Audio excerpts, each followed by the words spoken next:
Hi guys, cinema എന്ന് പറയുന്നത് ഒരു മാജിക് ആണല്ലേ. പേഴ്സണലി നമ്മളെല്ലാവരെയും കരയിപ്പിക്കാൻ സാധിക്കുന്ന, അതുപോലെ ചിരിപ്പിക്കാൻ സാധിക്കുന്ന, നമ്മൾ ഏത് ഇമോഷൻസിനെയും ജീവിതത്തിൽ എന്ന പോലെ തന്നെ നമുക്ക് പെട്ടെന്ന് അനുഭവപ്പെടുത്തുന്ന ഒരു മാധ്യമമാണ് സിനിമ എന്ന് വേണമെങ്കിൽ പറയാം. നമ്മൾ തിയേറ്ററിൽ ഇരിക്കുന്ന ആ 2 മണിക്കൂർ അല്ലെങ്കിൽ 3 മണിക്കൂർ എന്ന് പറയുന്നത് നമ്മൾ നമ്മുടെ ജീവിതത്തിലെ പോലെ ഒരു റോളർ കോസ്റ്ററിലൂടെ കയറി ഇറങ്ങി പോയിക്കൊണ്ടിരിക്കുകയാണ്. അത്തരത്തിൽ വളരെയധികം നമ്മുടെ ജീവിതത്തെ സ്വാധീനിച്ചിട്ടുള്ള ഒരു മേഖലയാണ് സിനിമ മേഖല അല്ലെങ്കിൽ സിനിമ എന്ന് പറയുന്നത്. ഈ സിനിമ ഈ രീതിയിലൊക്കെ നമുക്ക് തോന്നാൻ കാരണം ഓരോ സിനിമയും കാണുമ്പോൾ അതിലെ കഥാപാത്രങ്ങൾ നമ്മുടെ ജീവിതത്തിൽ അല്ലെങ്കിൽ നമ്മുടെ ആ മനസ്സിൽ ചെലുത്തിയിട്ടുള്ള ആ സ്വാധീനം കാരണമാണ്. സിനിമയിലെ കഥാപാത്രങ്ങൾ ചിരിക്കുമ്പോൾ നമ്മൾ ചിരിക്കുകയും അവർ കരയുമ്പോൾ നമ്മൾ കരയുകയും അവർക്ക് വരുന്ന അതേ ഇമോഷൻസ് നമുക്ക് വരികയും ചെയ്യുന്നു.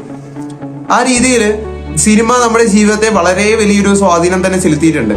അത്തരത്തിൽ നമ്മളൊരു സിനിമ കാണുന്ന സമയത്ത് അതിലെ പല കഥാപാത്രങ്ങളും വളരെ അപ്രതീക്ഷിതമായി നമ്മളെ വിട്ട് പിരിഞ്ഞിട്ടുണ്ട്, അല്ലെങ്കിൽ അതിലെ രചയിതാക്കളും അല്ലെങ്കിൽ സംവിധായകനും കൂടി അവരെ കൊന്നിട്ടുണ്ട് എന്ന് വേണമെങ്കിൽ പറയാം.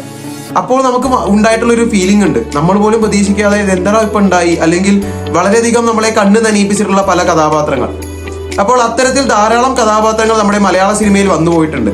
അപ്പോൾ അത്തരം കഥാപാത്രങ്ങൾ ഏതെല്ലാമാണെന്നാണ് ഇന്നത്തെ വീഡിയോയിലൂടെ നമ്മൾ നോക്കാൻ പോകുന്നത്. വീഡിയോ ഇഷ്ടപ്പെടുകയാണെങ്കിൽ ലൈക്ക് ചെയ്യാനും സബ്സ്ക്രൈബ് ചെയ്യാനും മറക്കരുത്. അതുപോലെ തന്നെ വല്ല സജഷൻസ് ഉണ്ടെങ്കിൽ കമന്റ് ബോക്സിൽ രേഖപ്പെടുത്താനും മറക്കരുത്. അപ്പോൾ നമുക്ക് വീഡിയോയിലേക്ക് പോവാം. ആദ്യമായി തന്മാത്ര. ഈ പേര് കേൾക്കുമ്പോൾ തന്നെ നമ്മുടെ മനസ്സിനെ ഒന്ന് പിടിച്ചുലയ്ക്കുന്ന രീതിയിലാണ് ഈ പേര് കേൾക്കുമ്പോൾ നമുക്ക് ആദ്യം തോന്നുക. 2005 ബ്ലസ്സി സാറ് സംവിധാനം ചെയ്ത് ലാലേട്ടനെ നായകനാക്കി പുറത്തിറങ്ങിയ ഒരു സിനിമയാണ് തന്മാത്ര എന്ന് പറയുന്നത്. ഈ സിനിമ എത്രത്തോളം നമ്മുടെ ജീവിതത്തെ, നമ്മൾ എത്രത്തോളം ആ സിനിമ കണ്ട് കരഞ്ഞിട്ടുണ്ട്, അല്ലെങ്കിൽ എത്രത്തോളം പേര് ആ സിനിമ റീവാച്ച് ചെയ്തിട്ടുണ്ട് എന്നുള്ള കാര്യം സംശയമാണ്.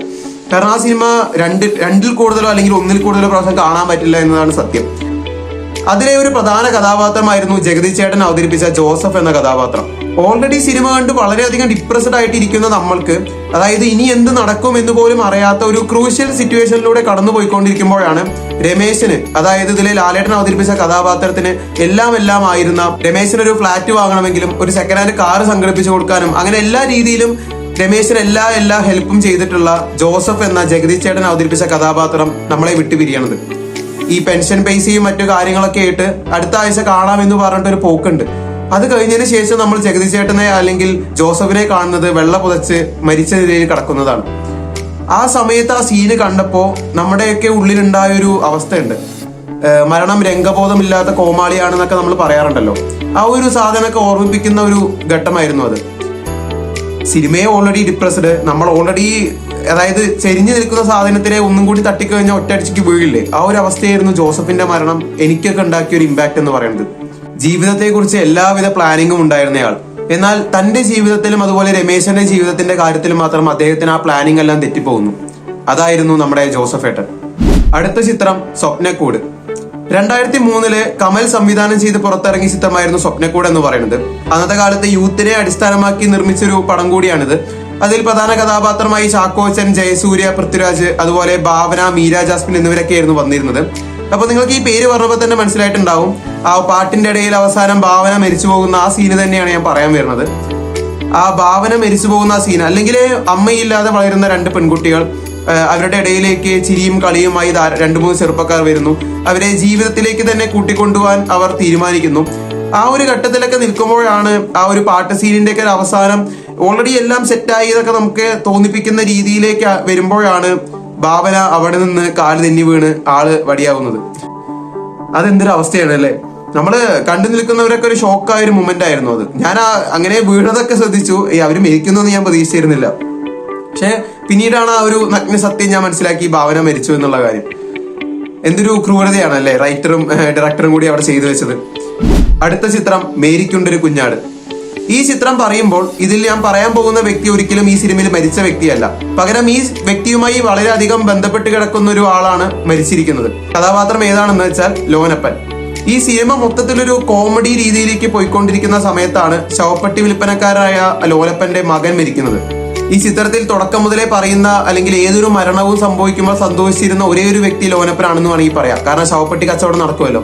എന്നാൽ ഈ ചിത്രത്തിൽ ഒരു ഘട്ടത്തിൽ എത്തിക്കഴിയുമ്പോൾ സലീംകുമാർ എവിടുന്നോ ബസ് ഇറങ്ങി വരുമ്പോൾ നിന്റെ മകൻ കല്ലുവെട്ടാങ്കുഴിയിലൊന്ന് വീണു എന്ന് പറയുന്ന സിറ്റുവേഷനും, പിന്നീട് സലീംകുമാർ വീട്ടിൽ ചെന്ന് നോക്കുമ്പോൾ മകൻ വെള്ളപ്പൊതിച്ച് കിടക്കുന്ന ഒരു സീനുമാണ് നമ്മുടെ മുന്നിലേക്ക് വരുന്നത്.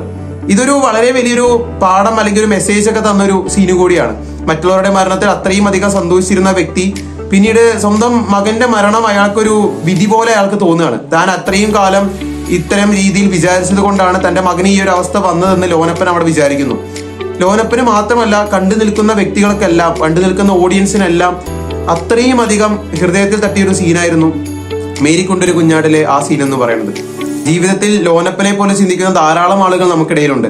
അത്തരം ആളുകളെ എല്ലാം ആ സിനിമ കണ്ടപ്പോൾ എത്രത്തോളം പിടിച്ചുലച്ചിട്ടുണ്ടാവുമെന്ന് നമുക്ക് ഊഹിക്കാവുന്നതേ ഉള്ളൂ. അടുത്ത ചിത്രം സുഗമോ ദേവി.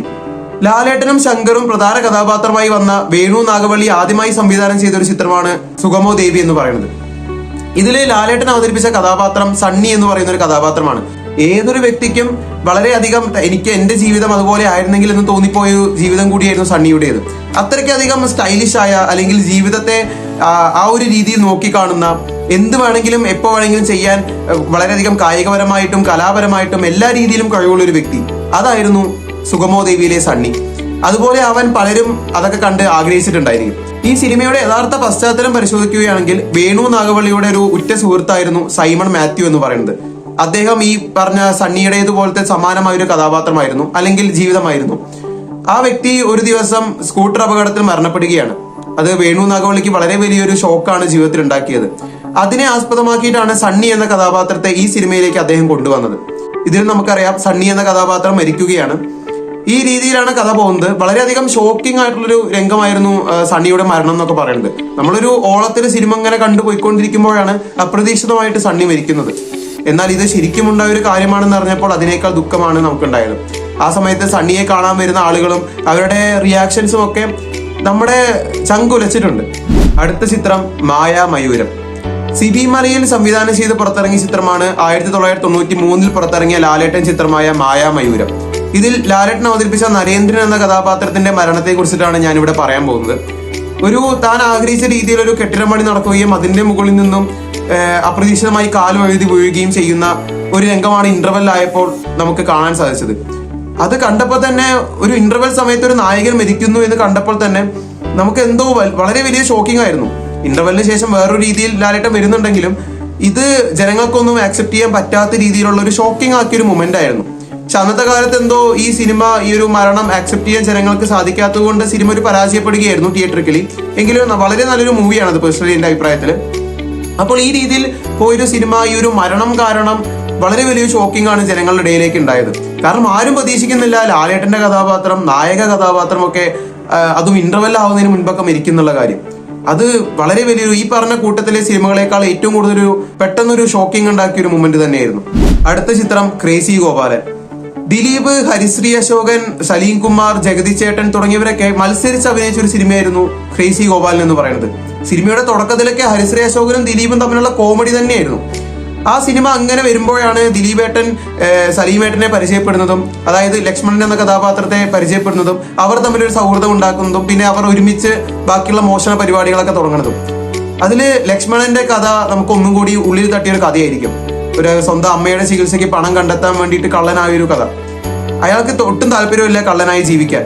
ഒരു അമ്മയുടെ ഓപ്പറേഷന് വേണ്ടിയിട്ടുള്ള വലിയൊരു തുക കിട്ടിക്കഴിഞ്ഞാൽ പിറ്റേന്ന് തന്നെ അയാൾ ആ പണി ഉപേക്ഷിക്കും, മോഷണ പരിപാടി ഉപേക്ഷിക്കുമെന്ന് അദ്ദേഹം അതിൽ പറയുന്നുണ്ട്.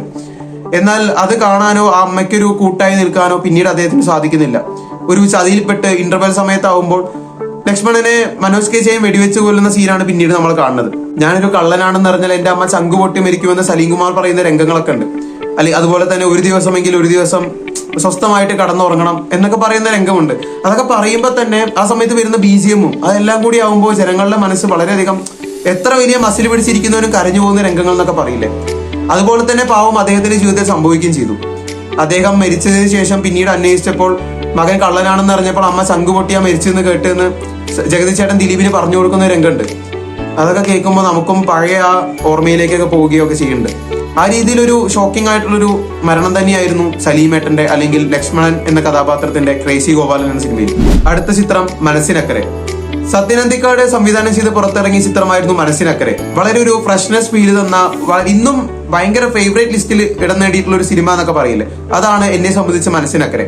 ഇതിലെ അപ്രതീക്ഷിതമായി മരിച്ച കഥാപാത്രം മറ്റാരുമല്ല, നിങ്ങളുടെ മനസ്സിലുള്ള പോലെ തന്നെ ഇന്നസെന്റ് ഏട്ടൻ അവതരിപ്പിച്ച ചാക്കോ മാപ്പിള എന്ന കഥാപാത്രം.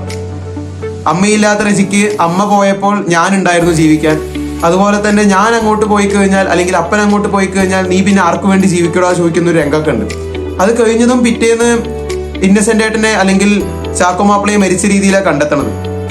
അതൊക്കെ എത്ര വലിയ ഷോക്കിംഗ് ആണ്. പിന്നീട് ആ റെജിക്ക് ആരുമില്ല. പിന്നീടാണല്ലോ നയൻതാരയൊക്കെ ആയിട്ട് കല്യാണം ഉണ്ടാവുന്നതും കാര്യങ്ങളൊക്കെ. എന്നാൽ ആ ജീവിതത്തിലെ ഒറ്റപ്പെട്ട നിമിഷം, ആ റെജി ഒറ്റപ്പെട്ട നിമിഷം, അതൊക്കെ വല്ലാത്തൊരു ഷോക്കിംഗ് ആയിട്ടുള്ള ഒരു സംഭവമാണ്. പിന്നീട് നല്ലൊരു, ഇപ്പൊ നമ്മൾ ട്രോൾ മെറ്റീരിയൽ ആയിട്ട് ഉപയോഗിക്കുമെങ്കിലും അതൊക്കെ നല്ലൊരു തലവേദനയാണെന്ന് കടക്കട്ടെ എന്നൊക്കെ പറയുന്നത് ജയറാമേട്ടന്റെ പ്യുവർ ആക്ടിങ് തന്നെയാണ് നമുക്ക് അവിടെ ആ സമയത്ത് കാണാൻ സാധിച്ചത്. അതൊരു വല്ലാത്ത ഷോക്കിംഗ് ആക്കിയിട്ടുള്ളൊരു മരണം തന്നെയായിരുന്നു. ഒരു അപ്രതീക്ഷിതമായിട്ട് നമുക്ക് കിട്ടിയൊരു മരണം കൂടിയായിരുന്നു.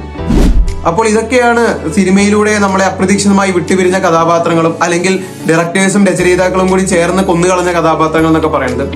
ഇനിയും ധാരാളം സിനിമകളിൽ ധാരാളം കഥാപാത്രങ്ങൾ ഈ രീതിയിൽ ഉണ്ടായിരിക്കാം. അപ്പൊ നിങ്ങൾക്ക് അത്തരം കഥാപാത്രങ്ങളെ കുറിച്ച് ധാരണയുണ്ടെങ്കിൽ ഈ കമന്റ് ബോക്സിൽ രേഖപ്പെടുത്തുക. വീഡിയോ ഇഷ്ടപ്പെട്ടാൽ ലൈക്ക് ചെയ്യാനും സബ്സ്ക്രൈബ് ചെയ്യാനും മറക്കരുത്. അതുപോലെ മലയാള സിനിമയെ കുറിച്ച് ധാരാളം മറ്റു ഫാക്ട്സുകളെ കുറിച്ച് നമ്മൾ ധാരാളം വീഡിയോകൾ ഇതിനു മുമ്പ് ചെയ്തിട്ടുണ്ട്. അപ്പൊ താല്പര്യമുള്ളവർ ചാനലിൽ കയറിയിട്ട് അതൊക്കെ ഒന്ന് വിസിറ്റ് ചെയ്ത് നോക്കുക. അതുപോലെ പുതുതായി ഇറങ്ങുന്ന സിനിമകളിലെ മൂവി ഒപ്പീനിയൻസ് ഞാൻ രേഖപ്പെടുത്താറുണ്ട്. അപ്പൊ അത് കാണാൻ താല്പര്യമുള്ളവരും ഈ ചാനൽ സബ്സ്ക്രൈബ് ചെയ്ത് കൂടെ കൂടുക. അപ്പോൾ മറ്റൊരു വീഡിയോ ആയിട്ട് കാണാം. Okay, by.